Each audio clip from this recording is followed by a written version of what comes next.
Hey everyone, today I wanted to show you how to create this flower using Blender.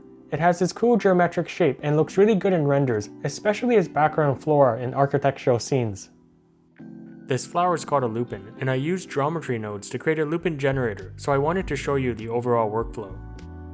This isn't an introductory tutorial, otherwise it would be hours long, but I wanted to share my thinking process, give some inspiration, and also get some feedback. I've shared the blend file for everyone to download for free, so you can use it to follow along or create your own flowers. So with that, let's get started. Looking at our reference photo, we can see that our lupine has all these florets radiating from the stem in a circular pattern. The florets start as small buds at the top and grow in size and finally fully bloom as you move down. I started by modeling the different stages or blooming phases a floret can take. Starting at the bottom, we have the full blooming stage. It has two parts called a wing and banner. Next, we have a smaller wing with no banner, then budding wings, non-blooming buds, and finally the very tip. I chose those 5 distinct phases because when they're all combined together on the stalk, the transition appears to flow naturally and preserves the realism when you compare it to reference photos. Now, for the modeling, there is no easy way to do this. I traced over an existing lupine flower image and added some noise-based displacements. For the green parts and leaves, we see little hairs, so I created them by scattering small hair objects using geometry nodes. You can see the blend file to see the exact values used. I then textured the models in Substance Painter. There are no special techniques used here, it just takes practice. I took care, however, in baking the highlights around the middle of the wings and edges. With those base components completed, I started designing out the geometry node setup. The construction was done in 3 steps. First, take our base components and make individual florets with their associated stalk. Combine 8 or 9 florets and radiate them around a center point to create a cluster of florets. And finally, create a stem using a curve, and for each vertex of the curve, instantiate a cluster of florets. We want each cluster to be slightly smaller than the previous instance. This is so we achieve its famous cone shape. Let's take a look at how I did this using geometry nodes. First, I had to assemble the florets with their associated stem. This was done by bringing in our base objects and positioning them in their proper locations using the transform geometry node. To make things easier, I made sure they were properly oriented with respect to the world origin. I did this with all the blooming phases and buds. The top green buds have no protruding stem from the stalk as they're so small and so close to the stalk. Next, I radiated 8 or 9 instances around the center of the stalk. I did this by using a separate node group because I needed to reuse them for all the phases of the floret. I used a circle mesh and used its vertices to generate instances of the assembled floret. Because I was careful on how the original objects were oriented, it simplified getting them rotated in the proper outwards orientation. Now this was all assembled together with the main stalk, and I did this in another node group. Each of the phases of the floret were generated separately, as this allowed me to control the spacing of each cluster and individually adjust how strong the stalk bends, section by section. Let's take a look at this second node group. The stalk was created by using a curved line node and adjusting its starting position to be the end position of the previous curve. This curve is then resampled to give it more geometry so we can create natural looking bends using a noise texture. To make each part of the stalk take on a different bend pattern, this node group takes random values which are used with the position of the stalk to modify the vector input of the noise. This gives us the ability to generate a different noise pattern for each node group. Finally, the noise texture is used to offset all the points on the line. This part here is to prevent the first node of the stalk to be displaced.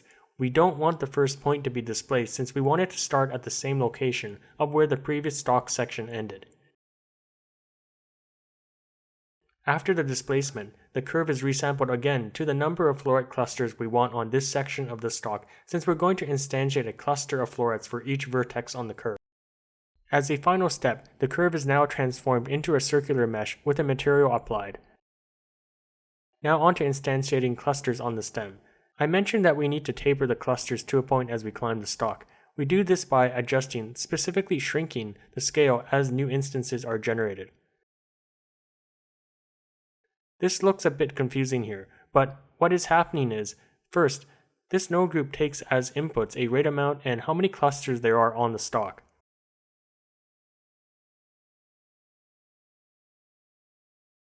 This is then remapped by this mapping node to create a rate on how fast the clusters taper to a point. Afterwards, this shrink amount is subtracted from the base scale of the cluster to get our final size. Sometimes we want the first set of clusters to remain the same size. We do this in the full bloom portion of the lupine, as the bottom 8 or 9 clusters are the same size before the tapering begins. So this switch only reduces the size after a specific number of clusters have been instantiated. We can track this by using an index node, and only reducing the scale if the current instance being created is greater than a number specified. Finally, when we go about generating the instances, we don't want to add florets to the first vertex of the curve, or it will conflict with the florets of the previous stalk section. Also, to add some more realism, I have added some random rotation to each cluster so the florets don't line up vertically.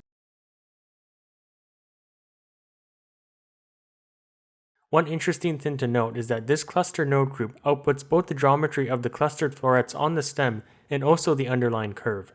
We need to return both data because, as we saw earlier when we get the position of the previous stalk, we get it by using the geometry of the previous curve, which is passed into the node group. Back out into the main node graph, we can see that the curve output of the previous node is fed in as an input to the next node that populates clusters on the stem. And this keeps going on. We do this for each section of the stalk. Once that's joined together, we only have to add in the tip. The tip isn't a separate node group, but just a collection of the green bud objects pointing inwards. We can see as we move along the node tree how the geometry output for each cluster generator node is joined together. The final join is the tip objects.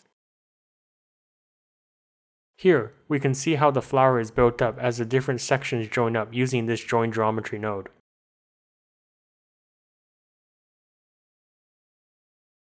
Well, that's about it. Let's take a look at how we're going to use this geometry node setup to create some actual flowers.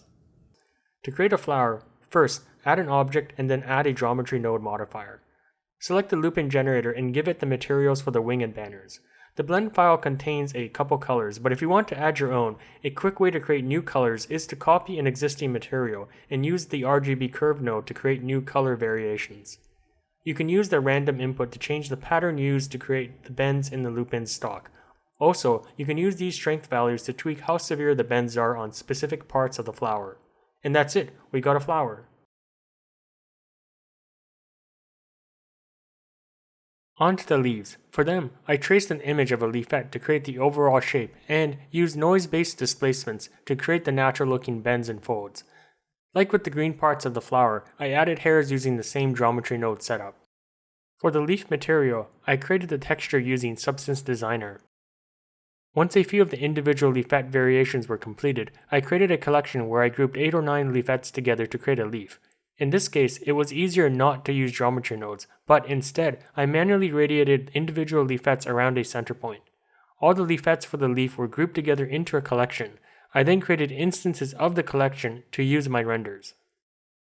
I created a few variations of leaf collections and then created the stalks and branches to connect them all together. That's pretty much it. This was a fun project and I think the flowers look pretty good. Again, this was just a walkthrough and the file is available to download so you can try it out for yourself and use the flowers in your own projects. Let me know what you think. Thanks for watching.